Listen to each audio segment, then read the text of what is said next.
Have you ever wondered why the Roman Empire, a civilization that shaped the world, collapsed into chaos? It had wealth, power, and wisdom that endured for centuries. At the heart of this wisdom was Stoicism, a philosophy that promised resilience, control, and harmony. It guided emperors, leaders, and citizens alike. But here's the question: if Stoicism was so powerful, why couldn't it save Rome from its catastrophic downfall? Despite being embraced by great minds like Marcus Aurelius, the empire still crumbled into corruption, instability, and ruin. Did Stoicism fail to deliver on its promises? Or was the chaos of Rome simply too overwhelming for any philosophy to withstand? This is the untold story of why Stoicism, the philosophy of reason and self-control, couldn't stop one of the greatest civilizations in history from falling apart. Today, we'll explore what went wrong. Did Stoicism lack the tools to address systemic chaos? Was it too focused on the individual while the empire burned? Or is there something about human nature that no philosophy can ever truly fix? Let's dive in to uncover the truth behind Stoicism's greatest challenge and what it teaches us about finding peace in our own chaotic world. To understand why Stoicism failed to save Rome, we first need to explore its core principles and why they appealed to so many during Rome's peak. Stoicism, founded by Zeno of Citium, emphasized personal virtue, rational thinking, and control over emotions. Its teachings were practical, offering a way for individuals to maintain inner peace regardless of external chaos. For someone like Marcus Aurelius, who faced immense pressure as emperor, it was a lifeline. Marcus Aurelius famously wrote in Meditations, "You have power over your mind, not outside events. Realize this, and you will find strength." This mantra encapsulated the Stoic belief that peace comes not from controlling the world, but from mastering your response to it. For Marcus and others, Stoicism was a guide to navigating the challenges of leadership, war, and personal loss.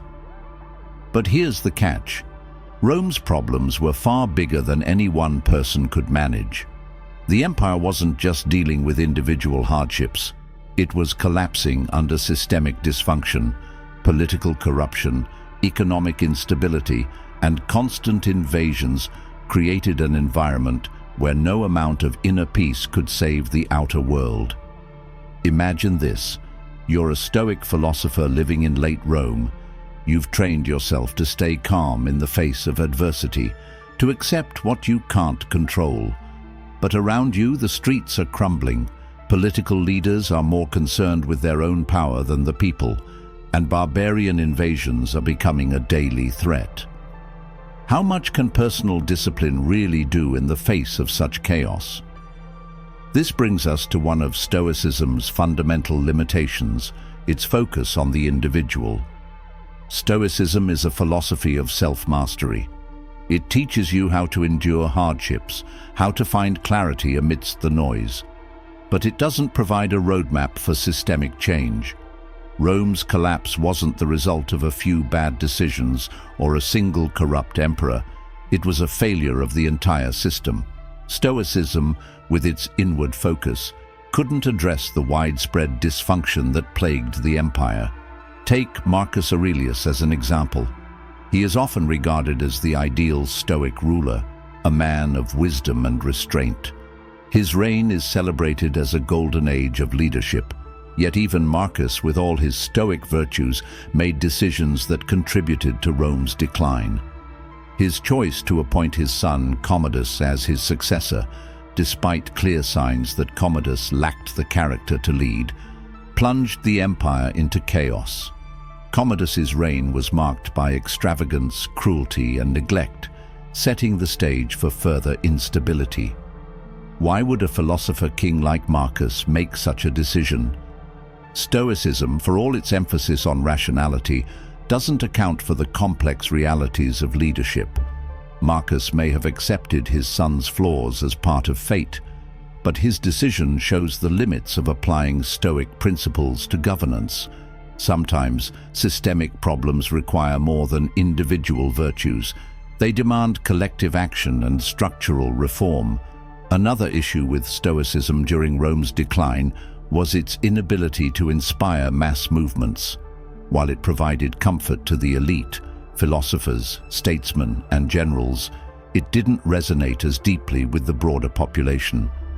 For the average Roman citizen struggling with poverty, war, and disease, Stoicism's teachings on self-control and rationality may have seemed out of touch with their harsh realities.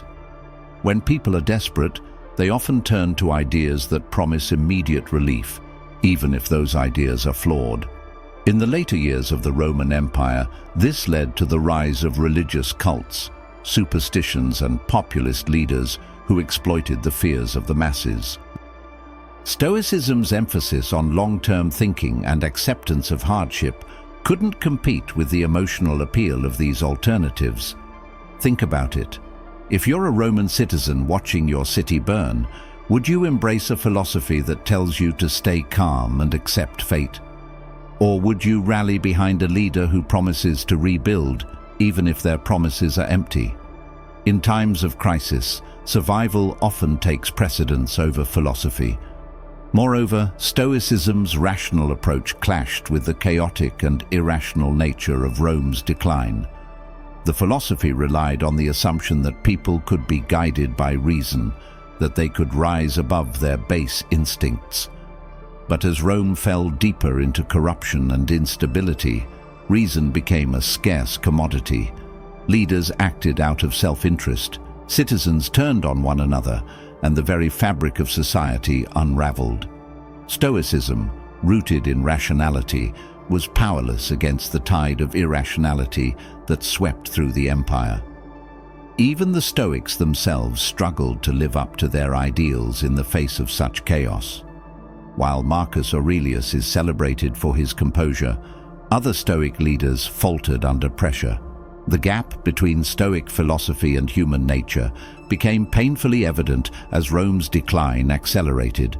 This raises an important question.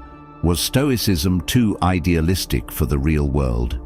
Its teachings on virtue and self-control are inspiring, but they require a level of discipline and rationality that can be difficult to maintain, especially in times of crisis.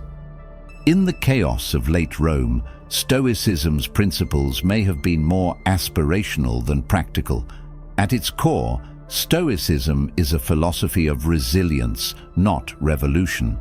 It teaches individuals how to endure hardship, how to find peace in the midst of chaos, but it doesn't provide a blueprint for systemic change.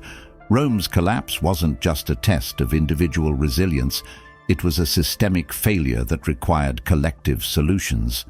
Yet there's a paradox here. While Stoicism couldn't save Rome, its lessons remain deeply relevant today. The philosophy's emphasis on self-discipline, rationality, and inner peace offers valuable tools for navigating modern challenges. In a world that often feels as chaotic as late Rome, Stoicism reminds us that while we may not be able to control the world, we can control how we respond to it. As we delve deeper into the question of why Stoicism failed to save Rome, we must confront another uncomfortable truth. Stoicism, while deeply practical for personal development, was largely inaccessible to the masses. At its height, the philosophy thrived among the educated elite, philosophers, senators, and emperors. It was passed down through written texts, discussions, and education. But for the majority of Rome's population, soldiers, farmers, merchants, and slaves, Stoicism's teachings were out of reach. For a philosophy to save an empire, it must inspire not just the leaders, but the people as a whole. Stoicism emphasized individual virtue and resilience, which worked well for guiding personal behavior, but it didn't offer a unifying vision for an empire in crisis. As economic disparity grew and political corruption deepened, the philosophy's lack of widespread appeal became a significant limitation. People who were starving, displaced, or facing daily threats to their survival had little interest in abstract principles about self-control or living in accordance with nature. By contrast, other belief systems and movements gained traction during Rome's decline precisely because they offered hope, community, and immediate solutions to the struggles of ordinary people. The rise of Christianity, for example, filled a gap that Stoicism couldn't. Christianity promised salvation, forgiveness, and an eternal afterlife, a message that resonated with the masses in a way that Stoicism's emphasis on rational detachment never could. Imagine you're a Roman citizen living in the 4th century. Your city is crumbling, your family is struggling to survive, and your future feels uncertain. Christianity offers you a sense of belonging, a clear moral framework, and the promise of eternal peace. Stoicism, on the other hand, tells you to accept your fate, master your emotions, and focus on what's within your control. Which path would you choose? This isn't to say that Stoicism lacked value. It provided immense guidance to those who embraced it. But its inability to inspire collective action or provide a vision for societal change limited its impact on Rome's decline. While individual Stoics may have found peace amidst the chaos, the philosophy couldn't address the systemic problems that were tearing the empire apart. Another key reason Stoicism failed to save Rome lies in the limitations of its core principles when applied to governance. Stoicism teaches leaders to act with virtue, prioritize reason, and accept the natural order of things. These principles worked well for guiding personal behavior, but were less effective in managing the complexities of ruling an empire. Take the concept of accepting fate, for example. Stoicism emphasizes the importance of accepting what we cannot change. Marcus Aurelius himself often reflected on the inevitability of death, suffering, and loss, writing, "What we meet in life is destiny. How we endure it is free will." This mindset allowed individuals to maintain inner peace, but when applied to governance, it could lead to passivity in the face of systemic challenges. Consider the issue of succession. Marcus Aurelius's decision to appoint his son Commodus as his successor is often cited as a turning point in Rome's decline. Commodus lacked the discipline, wisdom, and moral character to lead, and his reign was marked by corruption, extravagance, and violence. Stoicism's emphasis on accepting fate may have influenced Marcus to accept Commodus's flaws rather than take more decisive action to secure a better leader. This decision, while consistent with Stoic principles, had disastrous consequences for Rome. Furthermore, Stoicism's focus on rationality and self-control often clashed with the political realities of the time. Late Rome was a chaotic and dangerous place, where power was often won through manipulation, coercion, and violence. While Stoicism encouraged leaders to act virtuously, the political environment rewarded those who acted ruthlessly. This disconnect made it difficult for Stoic principles to gain traction among those in positions of power. Even when Stoic leaders like Marcus Aurelius embodied the philosophy's ideals, their impact was limited by the broader dysfunction of the empire. Marcus may have been a model of virtue, but he was surrounded by corruption, betrayal, and incompetence. His personal example wasn't enough to transform the systemic issues that plagued Rome. Stoicism could guide individuals, but it lacked the tools to reform institutions. This brings us to a broader question. Can any philosophy save a civilization in decline? Rome's fall wasn't the result of a single factor. It was a perfect storm of economic instability, military overreach, political corruption, and social unrest. Even the greatest philosophical system would struggle to address such a complex and multifaceted crisis. But this doesn't mean Stoicism was irrelevant. In fact, its teachings on resilience, self-discipline, and rationality remain profoundly valuable. even in the face of systemic collapse. While Stoicism couldn't save Rome, it did provide a framework for individuals to endure the chaos with dignity and grace. Let's take a closer look at Marcus Aurelius's personal struggles during his reign. As emperor, he faced war, plague, betrayal, and immense pressure to maintain stability in an increasingly unstable empire. Through it all, he turned to Stoicism as his anchor. His writings in Meditations reveal a man grappling with the weight of his responsibilities while striving to live according to Stoic principles. For Marcus, Stoicism wasn't just a philosophy, it was a survival tool. For example, during the Antonine Plague, which devastated the empire and killed millions, Marcus wrote about the importance of accepting the natural cycle of life and death. While others panicked, he remained composed, focusing on what he could control, his own actions and decisions. This mindset allowed him to lead with calmness and clarity, even in the face of immense suffering. But while Stoicism may have helped Marcus navigate personal challenges, it couldn't address the systemic problems that were tearing Rome apart. The philosophy's emphasis on individual virtue and acceptance of fate was ill-suited to the collective action and structural reform that Rome desperately needed.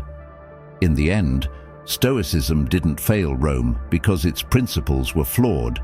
It failed because no philosophy can single-handedly save a civilization in decline. Rome's collapse was the result of deep-seated systemic issues that required more than personal virtue to resolve. Stoicism provided guidance for individuals to endure the chaos, but it couldn't prevent the chaos itself. Yet, the story of Stoicism and Rome offers valuable lessons for us today. It reminds us of the importance of balancing individual growth with collective action. While Stoicism teaches us how to navigate personal challenges, it also highlights the need for broader social and political solutions to address systemic problems. As we reflect on why Stoicism couldn't save Rome, we're left with a paradox. The philosophy's greatest strength, its focus on individual resilience, was also its greatest limitation. Stoicism couldn't save Rome, but it could save individuals within it. And in a world that often feels as chaotic as late Rome, its teachings on self-discipline, rationality, and inner peace remain as relevant as ever. So, if Stoicism couldn't save Rome, does that mean it failed entirely? Not at all. Its principles of resilience and inner peace didn't collapse with the empire. They endured, finding their way into modern philosophy, psychology, and self-help movements. But to truly understand why Stoicism couldn't prevent Rome's decline, we must reflect on the inherent limitations of philosophy when faced with systemic collapse. Rome didn't fall because of a lack of personal discipline or inner calm among its leaders. It fell because its foundations, political, economic, and military, were crumbling under the weight of corruption, overreach, and neglect. Stoicism is designed to guide individuals in facing personal challenges, not to fix societal systems that require collective action and reform. Even the most disciplined leader cannot repair an empire when its institutions are fundamentally broken. Consider the lessons we can take from this today. Modern society, like late Rome, faces its own share of systemic challenges: political polarization, economic inequality, climate change, and social unrest. Stoicism teaches us to focus on what we can control, our own actions, thoughts, and emotions, but it also challenges us to recognize the limits of individual action in addressing systemic problems. Inner peace is vital, but it must be paired with collective effort if we are to create lasting change. The fall of Rome also serves as a cautionary tale about the dangers of complacency. Stoicism's emphasis on accepting fate can sometimes lead to passivity. Marcus Aurelius, for all his wisdom, may have leaned too heavily on Stoic acceptance when appointing Commodus as his successor, despite knowing the risks. This decision underscores the need to balance acceptance with action, to recognize when we must intervene to shape the course of events. There's another lesson here: the importance of philosophy evolving to meet the needs of the time. During Rome's decline, Stoicism may have been too focused on the elite, too disconnected from the struggles of ordinary people. This disconnect made it less effective as a unifying force for a fractured empire. In contrast, movements like Christianity gained traction because they offered hope, community, and a vision of a better future, things that Stoicism, with its focus on rational detachment, struggled to provide. Does this mean Stoicism is irrelevant today? Far from it. In fact, its teachings on self-discipline, rationality, and enduring hardship are more relevant than ever in a world filled with uncertainty and rapid change. Stoicism reminds us that while we may not be able to control the chaos around us, we can control how we respond to it. This mindset can help us navigate personal challenges and contribute to a greater sense of stability in our own lives. But the story of Rome's collapse also challenges us to think beyond personal growth. It asks us to consider how we can apply Stoic principles to address the collective challenges we face as a society. How can we use reason, discipline, and resilience not just to endure chaos, but to prevent it? How can we balance the Stoic ideal of inner peace with the urgent need for systemic change? In the end, Stoicism didn't fail Rome. It simply wasn't designed to save it. No philosophy can single-handedly stop the collapse of an empire, but what Stoicism offers, both then and now, is a path for individuals to find clarity and composure in the face of chaos. It reminds us that while we may not always be able to change the world, we can change ourselves, and sometimes that's where the seeds of transformation begin. So, as we reflect on the fall of Rome, let's take this lesson to heart.